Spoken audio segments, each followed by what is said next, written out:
जय हिंद दोस्तों, नमस्कार। बात कर लेते हैं आज के दिन भर की सारी बड़ी खबरों की। जहां पर इधर एससीओ समिट से प्रधानमंत्री लौटे भारत, तो उधर कंगाली के समय में भारत से मदद मांगने वाले श्रीलंका ने खोल दिया भारत के ही खिलाफ मोर्चा। दोस्तों बताएंगे कैसे। सबसे गर्म कच्चा तीवु वाले मुद्दे पर भारत को करने लगा भड़काने की कोशिश। विवादित कच्चा तीवु द्वीप पर अचानक पहुंचे राष्ट्रपति दिशा नाइके दिल्ली को दे दी बड़ी चुनौती। दोस्तों बताएंगे क्या है इसके पीछे श्रीलंका का मकसद। इतना ही नहीं दोस्तों, आपको बताएंगे बहुत बड़ी चीन की नापाक चाल। प्रधानमंत्री मोदी जी के पहुंचते ही चैनलों पर दिखा दिया PL-15 मिसाइल राफेल के खिलाफ किया गया था इसका इस्तेमाल। बताएंगे कैसे नापाक चाल चली है जिनपिंग ने। दोस्तों उधर भारत पहुंचता ही मोदी जी ने चीन को दिया तगड़ा जवाब। भारत भी नहीं रहा पीछे। बताएंगे किस फील्ड में मोदी जी ने तगड़ा जवाब दिया है चाइना को दोस्तों। और वहीं ट्रंप के टैरिफ को भी तगड़ा झटका दिया है। वहीं बताएंगे पाकिस्तान का जिगरी दोस्त अजरबैजान बौखलाते हुए कहने लगा कि भारत ने पाकिस्तान से दुश्मनी के खातिर हमसे बदला लिया है। जी हां, बताएंगे एससीओ समिट में सदस्य नहीं बनने दिया भारत ने, तो अब भारत पर भड़कता दिखाई दिया है अजरबैजान। और भी बहुत सी बातें कही हैं। इतना ही नहीं दोस्तों, बेंगलुरु पहुंचे जर्मनी के विदेश मंत्री भारत को बता दिया इंडो पैसिफिक क्षेत्र का सबसे बड़ा प्रमुख साझेदार। ट्रंप को दिया तगड़ा झटका। दोस्तों इतना ही नहीं, यहाँ तक कि कैलिफोर्निया के गवर्नर ने भी ट्रंप पर तंज कसते हुए कह दिया कि भारत को डरने की आवश्यकता नहीं। मोदी, पुतिन और जिनपिंग का वीडियो शेयर करके बहुत बड़ी बातें कही है दोस्तों कैलिफोर्निया के गवर्नर ने। तो उधर डोनाल्ड ट्रंप के रवैये की खातिर अमेरिका में ट्रंप के खिलाफ उतरे प्रदर्शनकारी। जी हां दोस्तों, भारी मात्रा में हुआ विरोध प्रदर्शन। तो वहीं भारत लौटते ही प्रधानमंत्री नरेंद्र मोदी जी ने कांग्रेसी कार्यकर्ताओं द्वारा अपनी मां को दी गई गाली पर तगड़ा जवाब दिया। दोस्तों बताएंगे क्या कहा उन्होंने। सारी जानकारियां एक एक करके आपको विस्तार से बताने वाले हैं। बस आप वीडियो के लास्ट तक बने रहिएगा। और खबरों में आगे बढ़ने से पहले मानते हैं कि सिर्फ भारत के पड़ोसियों को ही नहीं बल्कि दुनिया के बाकी सभी देशों को यह पता होना चाहिए कि भारत आज का भारत है, नया भारत है और ये झुकने वाला नहीं। और आज वो समय है कि भारत से पंगा लेना सुपर पावर देशों को भी भारी पड़ रहा है। तो इस वीडियो को लाइक करके, चैनल को सब्सक्राइब करके, बेल आइकन दबा के कमेंट में जय हिंद अवश्य कह लीजिएगा दोस्तों। तो अब बात कर लेते हैं पहली सबसे बड़ी खबर की। जहां श्रीलंका के राष्ट्रपति अनुरा कुमारा दिशा नाइके ने विवादित कच्चा थीवु द्वीप की यात्रा कर एक बार फिर से तमिल राजनीति में तूफान ला दिया है। दिशा नाइके ने अचानक कच्चा थीवु द्वीप की यात्रा की है और उनके साथ श्रीलंका की नौसेना के कथित अधिकारी मौजूद थे। रिपोर्ट के मुताबिक दिशा नाइके के कच्चा थीवु की अचानक यात्रा ने भारत को भी हैरान कर दिया है। दिशा नाइके ने उस वक्त इस द्वीप की यात्रा की है जबकि अभिनेता से नेता बने विजय ने सार्वजनिक तौर पर भारत सरकार से इस द्वीप को श्रीलंका से वापस लेने की मांग की है, जिससे भारत और श्रीलंका के बीच विवाद शुरू होने की आशंका गहरा चुकी है। दोस्तों कच्चा थीवु द्वीप पर भारत और श्रीलंका के बीच लंबे समय से विवाद रहा है। सबसे ज्यादा दिक्कत भारतीय मछुआरों को होती है जिन्हें मछली पकड़ते वक्त श्रीलंका की नौसेना गिरफ्तार कर लेती है और बुरी तरीके से टॉर्चर करती है, प्रताड़ित करती है। कई मछुआरों की तो मौत श्रीलंका की नौसेना की हिरासत में ही हो चुकी है। इसीलिए तमिलनाडु के लिए कच्चा थीवु द्वीप हमेशा से बेहद संवेदनशील रहा है। ऐसे में श्रीलंकन राष्ट्रपति की यात्रा और एक्टर विजय की मांग से भारत और श्रीलंका के बीच तनाव उत्पन्न होने की आशंका बन गई है। आपको बता दें श्रीलंकन मीडिया रिपोर्ट्स के मुताबिक राष्ट्रपति अनुरा कुमारा दिसानाइके कुछ प्रोजेक्ट्स का उद्घाटन करने के लिए जाफना प्रांत गए थे और उसके बाद उन्होंने अचानक कच्चा थीवु द्वीप जाने का फैसला कर लिया। उनके साथ श्रीलंका नौसेना के कई अधिकारी भी मौजूद थे और उन्होंने तेज रफ्तार नाव से 285 एकड़ के इस द्वीप का निरीक्षण किया। वो इस द्वीप पर काफी देर तक मौजूद रहे, पैदल चले और द्वीप पर तैनात अधिकारियों से बातचीत की। इस दौरान उन्होंने जोर देकर कहा कि कच्चा थीवु द्वीप श्रीलंका का अभिन्न अंग है और देश किसी बाहरी दबाव के सामने अपनी संप्रभुता नहीं खोएगा। उन्होंने जोर देकर कहा कि उनकी सरकार किसी भी बाहरी प्रेशर के आगे नहीं झुकेगी और ये उनकी सरकार की जिम्मेदारी है कि वो इस द्वीप की रक्षा करे। जी हाँ दोस्तों, दिशा नाइके ने कच्चा थीवु जाकर भारत को तगड़ा कड़ा संदेश देने की कोशिश की है कि इस भारत सरकार के किसी भी कदम के खिलाफ वो दो हाथ करने के लिए तैयार है। एक्टर विजय ने भारत सरकार पर निशाना साधते हुए यह आरोप लगाया है कि सरकार मछुआरों की रक्षा करने में बुरी तरह से नाकाम रही है। उन्होंने कहा कि करीब 800 से ज्यादा तमिल मछुआरों को श्रीलंका की सरकार ने काफी परेशान किया है। हालांकि एक्टर विजय को सबसे पहले उस पर बयानबाजी करना चाहिए जिसने ये कच्चा थीवु श्रीलंका को गिफ्ट में दे दिया। भारत का सुनहरा द्वीप जिस पर की टूरिस्ट की वजह से भारत और भी ज्यादा कमाई कर सकता था, फॉरेनर्स को अट्रैक्ट कर सकता था, मालदीव की ही तरह टूरिस्ट बेस्ड कमाई कर सकता था, उस द्वीप को दोस्तों श्रीलंका को गिफ्ट कर दिया गया। वाकई में अगर देखा जाए तो ये बहुत बड़ा मुद्दा है और इस मुद्दे पर उनको छोड़ना नहीं चाहिए जिन्होंने अपनी सरकार में ये कच्चा द्वीप को श्रीलंका को गिफ्ट कर दिया। आपकी इस पर क्या राय है दोस्तों? लेकिन वाकई में श्रीलंका के राष्ट्रपति ने कच्चा द्वीप का दौरा करके कहीं ना कहीं भारत को बहुत बड़ा मैसेज दिया है, भारत के खिलाफ मोर्चा खोला है दोस्तों, दिल्ली को बड़ी चुनौती दी है। आपकी इस पर जो भी राय हो, लेकिन श्रीलंका को यह पता होना चाहिए कि आज जिसके बल पर उड़ रहा है श्रीलंका, उसी को आग दिखाने की कोशिश कर रहा है। बिना भारत के श्रीलंका का कुछ भी अस्तित्व नहीं है। जी हाँ, अभी हाल ही के समय में श्रीलंका बर्बाद हो चुका था, उसकी अर्थव्यवस्था धड़ाल्ले से गिर चुकी थी, लेकिन भारत की मोदी सरकार ने ही उसकी अर्थव्यवस्था को बचाया और आज भारत को आग दिखाने की कोशिश हो रही है। इस पर आपकी राय तो बनती है दोस्तों। और क्या मोदी सरकार को कच्चा द्वीप वापस लेना चाहिए? क्या इसके लिए जोर देना चाहिए? दोस्तों इस सवाल का जवाब आप लोग जरूर दीजिएगा। हमारा सवाल आपसे यही है। और एक जनरल नॉलेज का सवाल हम आपसे पूछते हैं दोस्तों, इस कच्चा द्वीप को कौन से साल में श्रीलंका को गिफ्ट किया गया था? देखते हैं कौन बिल्कुल सटीक और सही आंसर देता है बिना गूगल किए। बात कर लेते हैं अगली बड़ी खबर की, जहां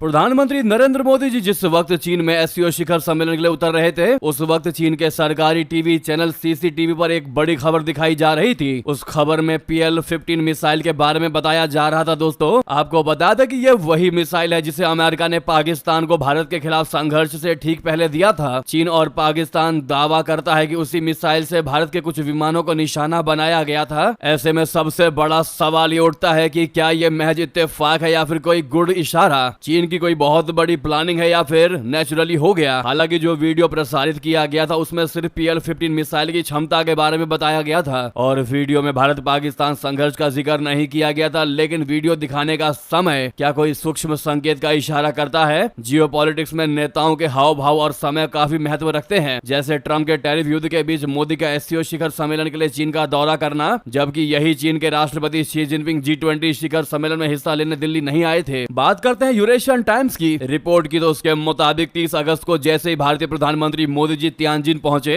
चीन के सरकारी सीसीटीवी ने अपनी PL-15 मिसाइल की क्षमताओं का विवरण देते हुए एक वीडियो जारी कर दिया। देखने में साधारण लगने वाला यह वीडियो इस संवेदनशील क्षण में काफी ज्यादा महत्वपूर्ण था। चीन की एक लोकप्रिय माइक्रो ब्लॉगिंग साइट सोहू के एक ब्लॉग पोस्ट में लिखा गया है कि इसने न सिर्फ चीन की सैन्य औद्योगिक क्षमता का प्रदर्शन किया, बल्कि इसने भारत को एक सूक्ष्म लेकिन शक्तिशाली संकेत भी दिया है कि आत्मसंतुष्ट न हो। चीन की वास्तविक क्षमताएं आपकी यानी भारत की कल्पना से कहीं ज्यादा जटिल और चुनौतीपूर्ण हो सकती है। आपको क्या लगता है दोस्तों, क्या कहीं ना कहीं एक बड़ा संदेश ये भारत को देने की कोशिश की है चाइना ने, या फिर ऐसा होना था सेम टाइम पर तो हो गया? इस पर अपनी राय देना बिल्कुल मत भूलिएगा दोस्तों। तो वहीं आपको बताते हैं सबसे बड़ी खबर, इधर भारत के प्रधानमंत्री नरेंद्र मोदी ने भी चीन को दिया तगड़ा जवाब, ट्रंप की भी निकाल दी हेकड़ी। बता दें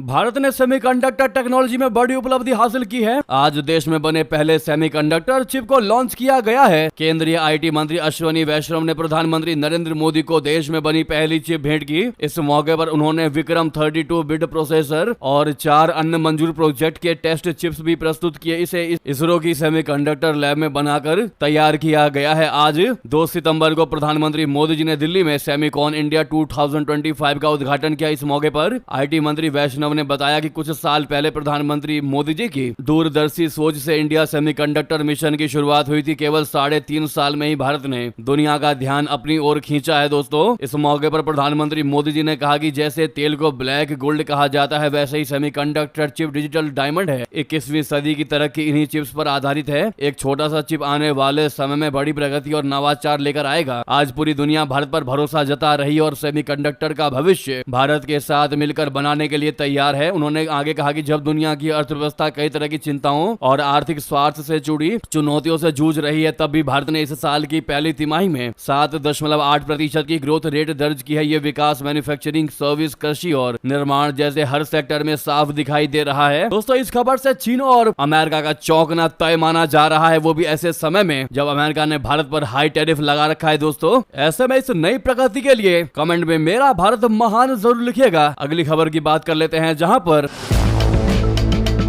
अजरबैजान के राष्ट्रपति ने लगाया भारत पर गंभीर आरोप, कहा पाकिस्तान से संबंधों का बदला ले रहा है हमसे भारत। दोस्तों, अजरबैजान के राष्ट्रपति इल्हाम अलीयेव ने भारत पर गंभीर आरोप लगाया है कि वो अजरबैजान की पाकिस्तान से नजदीकियों का बदला वैश्विक मंचों पर ले रहा है। ये बयान उन्होंने सोमवार को शंघाई सहयोग संगठन शिखर सम्मेलन के दौरान पाकिस्तान के प्रधानमंत्री शहबाज शरीफ से मुलाकात में दिया। रिपोर्ट्स के मुताबिक भारत ने एससीओ की सदस्यता के लिए अजरबैजान की दावेदारी को खारिज कर दिया था। इसके पीछे उसकी पाकिस्तान से नजदीकी को वजह बताया जा रहा है। दरअसल मई में ऑपरेशन सिंदूर के दौरान अजरबैजान ने खुलकर पाकिस्तान का समर्थन किया था। अलीयेव ने कहा कि भारत के रुख के बावजूद उनका देश पाकिस्तान के साथ रिश्तों को प्राथमिकता देता है। दोस्तों, 22 अप्रैल को जम्मू कश्मीर के पहलगाम में हुए आतंकी हमले के जवाब में भारत ने 6 से 7 मई की रात पाकिस्तान में ऑपरेशन सिंदूर को अंजाम दिया। इस ऑपरेशन सिंदूर में भारत ने पाकिस्तान के 9 आतंकी ठिकानों को निशाना बनाया। ऑपरेशन के बाद अजरबैजान ने खुलकर पाकिस्तान का साथ दिया और भारत के एक्शन की निंदा की। भारत से संघर्ष थमने के बाद पाकिस्तानी प्रधानमंत्री शहबाज शरीफ ने अजरबैजान का दौरा भी किया था। उन्होंने भारत के साथ सैन्य संघर्ष में समर्थन के लिए राष्ट्रपति अलीयेव को धन्यवाद भी दिया था। शहबाज शरीफ के साथ सेना प्रमुख आसिम मुनीर, उप प्रधानमंत्री इशाक डार और सूचना मंत्री अताउल्लाह तरार भी अजरबैजान गए थे। दोस्तों, अजरबैजान का उसके पड़ोसी देश आर्मेनिया के साथ नागोर्नो काराबाख इलाके को लेकर लंबे समय से विवाद चल रहा है। पाकिस्तान और तुर्की अजरबैजान को खुला समर्थन और सैन्य सहयोग देते हैं। बदले में अजरबैजान कश्मीर के मुद्दे पर पाकिस्तान का समर्थन करता है। जुलाई 2024 में पाकिस्तान दौरे पर राष्ट्रपति इल्हाम अलीयेव ने कश्मीर में मानवाधिकार हनन का मुद्दा उठाया, जिसे भारत ने अपने आंतरिक मामलों में दखल माना। ऐसे में भारत ने पिछले कुछ समय में आर्मेनिया के साथ रक्षा सहयोग बढ़ाया है। भारत ने जुलाई 2023 में आर्मेनिया को पिनाका रॉकेट लॉन्चर का पहला शिपमेंट डिलीवर किया था। पिनाका सिस्टम की डिलीवरी होने की खबर सामने आते ही अजरबैजान में राष्ट्रपति के सलाहकार हिकामत हाजीयेव ने भारतीय राजदूत से मुलाकात की थी। इस दौरान उन्होंने भारत आर्मेनिया में बढ़ते रक्षा सहयोग पर चिंता जताई थी। दोस्तों, भारत का मानना है कि अजरबैजान का पाकिस्तान और तुर्की के साथ गठजोड़ उसकी क्षेत्रीय सुरक्षा के लिए बहुत बड़ा खतरा हो सकता है। कश्मीर मुद्दे पर अजरबैजान का रुख और बीआरआई में उसकी भागीदारी भारत को परेशान करती है, क्योंकि बीआरआई का एक हिस्सा पाकिस्तान के कब्जे वाले कश्मीर से होकर गुजरता है। भारत ने एससीओ में अपनी मजबूत स्थिति का इस्तेमाल करते हुए वीटो का इस्तेमाल करते हुए अजरबैजान की राह में रोड अटका दिए, जिससे दोस्तों अजरबैजान भड़क उठा। यानी कि अजरबैजान ये कहता हुआ दिखाई दे रहा है कि मेरे को क्यों तोड़ा, मैंने तो कुछ किया भी नहीं था, मैं तो सिर्फ पाकिस्तान का दोस्त हूँ और दोस्त होने के वजह से मेरे से दुश्मनी निकाल रहा है भारत, जबकि मैंने तो कुछ किया ही नहीं। वाकई में दोस्तों बौखलाता दिखाई दे रहा है अजरबैजान का राष्ट्रपति। आपकी इस पर जो भी राय हो कमेंट में लिखकर अवश्य बताइएगा और मोदी जी के इस फैसले का अगर आप भी दिल से समर्थन करते हैं तो मोदी डिड वेल जरूर लिखिएगा दोस्तों कमेंट में। और अभी तक इस वीडियो को लाइक नहीं किया तो लाइक का बटन जरूर दबा दीजिएगा और आपसे रिक्वेस्ट है इस वीडियो के अंत में इस वीडियो को जितना ज्यादा हो सके शेयर भी कर दीजिएगा, जहां पर भी आपका ग्रुप हो, व्हाट्सएप, फेसबुक, एक्स पर। नेक्स्ट खबर की बात करते हैं, जहां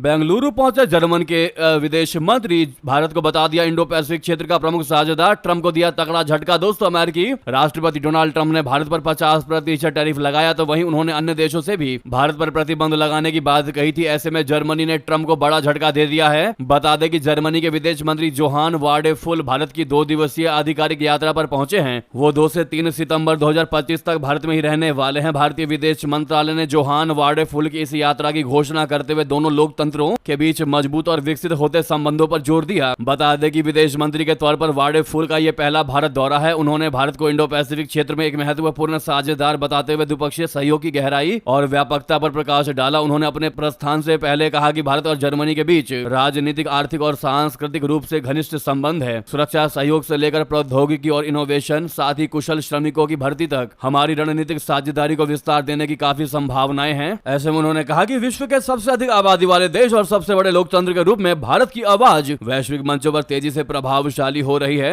वाकई में इन्होंने ये बयान देकर ऐसे समय में ट्रंप को तगड़ा झटका दिया है दोस्तों। तो वहीं मशहूर अर्थशास्त्री ने बड़ी सलाह दी, कह दिया अमेरिका को छोड़ करके भारत को चीन से दोस्ती करनी चाहिए और क्वाड पानी में गया जैसा दिया बयान। दरअसल इस बार शंघाई सहयोग संगठन का शिखर सम्मेलन सिर्फ बैठक नहीं बल्कि दुनिया का समीकरण बदलने वाला रहा। जैसी उम्मीद पहले की जा रही थी वैसा ही हुआ। जब रूसी राष्ट्रपति व्लादिमीर पुतिन के साथ भारत और चीन के राष्ट्राध्यक्ष मिले तो परिस्थितियां मानो चुटकियों में बदल गई हों। 7 साल से भारत चीन के रिश्तों में जमी बर्फ पिघलने लगी और मोदी, पुतिन और जिनपिंग के ठहकों के साथ ही वॉशिंगटन की सालों की मेहनत पर पानी फिर गया। इस तस्वीर ने बेचैन तो कई पश्चिमी देशों को किया, लेकिन सबसे ज्यादा परेशान अमेरिका के राजनीतिक विश्लेषक रहे। दोस्तों, दुनिया के मशहूर अर्थशास्त्री जेफरी सैक्स ने मौजूदा हालात में भारत को सलाह दी है कि वो अमेरिका का साथ तत्काल रूप से छोड़ दे, उससे बेहतर आर्थिक साझेदार चीन साबित हो सकता है। वहीं चीन के प्रमुख अखबार ग्लोबल टाइम्स के आर्टिकल में भी ऐसा ही कहा गया है। जी हाँ, उन्होंने कहा कि डोनाल्ड ट्रंप का टैरिफ वॉर गैर संवैधानिक, आर्थिक रूप से नुकसान पहुंचाने वाला है। उन्होंने मौजूदा हालात में सलाह दी है कि भारत को क्वाड संगठन को छोड़ देना चाहिए और ब्रिक्स के साथ रिश्ते मजबूत कर लेने चाहिए। उन्होंने कहा कि भारत चीन मिलकर दुनिया की 40% आबादी है और दोनों पश्चिमी प्रभाव से बाहर आना चाहते हैं। ऐसे में दोनों देशों को मिलकर अपने सीमा विवाद को सुलझाना चाहिए और चीन को भारत को यूनाइटेड नेशन सिक्योरिटी काउंसिल के 6ठे सदस्य के रूप में समर्थन देना चाहिए। तो दोस्तों वहीं आपको बता दें, चौंकाने वाली खबर यह भी है कि भारत और अमेरिका के बीच अलास्का में शुरू हुआ विशाल युद्धाभ्यास ट्रंप के 50% टैरिफ के बाद भी बचा हुआ है क्या विश्वास। दरअसल ट्रंप के 50% टैरिफ के बाद भी भारत और अमेरिका के बीच का रिश्ता न सिर्फ बचा हुआ है बल्कि आगे बढ़ रहा है। दरअसल रिपोर्ट के मुताबिक भारतीय सेना के जवान अमेरिकी सेना के साथ 2 हफ्ते के युद्धाभ्यास के लिए अलास्का गए हैं, जो दोनों देशों के बीच एक स्थिर रणनीतिक संबंध का संकेत देता है। इससे साफ साफ पता चलता है कि ट्रंप भले ही दिल्ली को परेशान कर रहे हों, लेकिन अमेरिकी सेना भारत के महत्व को, इंपोर्टेंस को समझ रही है। भारतीय रक्षा मंत्रालय ने एक बयान में कहा है कि मद्रास रेजिमेंट की एक बटालियन वाली भारतीय सेना की एक टुकड़ी 1 से 14 सितंबर के बीच अलास्का के फोर्ट वेनेराइट में भारत अमेरिका संयुक्त सेनाभ्यास युद्ध अभ्यास 2025 में भाग ले रही है। रिपोर्ट के मुताबिक भारतीय सैन्य टुकड़ी अमेरिका की 11वीं एयरबोर्न डिवीजन की Arctic valves brigade combat team की पहली बटालियन 5वीं इन्फेंट्री रेजिमेंट बॉबकैट्स के सैनिकों के साथ युद्धाभ्यास करेगी। 2 हफ्तों तक चलने वाले इस युद्धाभ्यास में सैनिक हेलीकॉप्टर आधारित अभियानों, निगरानी संसाधनों और मानव रहित हवाई सिस्टम के उपयोग, रॉक क्राफ्ट, पर्वतीय युद्ध, हताहतों को निकालने, युद्ध चिकित्सा सहायता और तोपखाने विमानन एवं इलेक्ट्रॉनिक युद्ध प्रणालियों के इंटीग्रेटेड इस्तेमाल सहित कई प्रकार के सामरिक अभ्यासों को अंजाम दिया जाएगा। अगली खबर की बात कर लेते हैं, जहां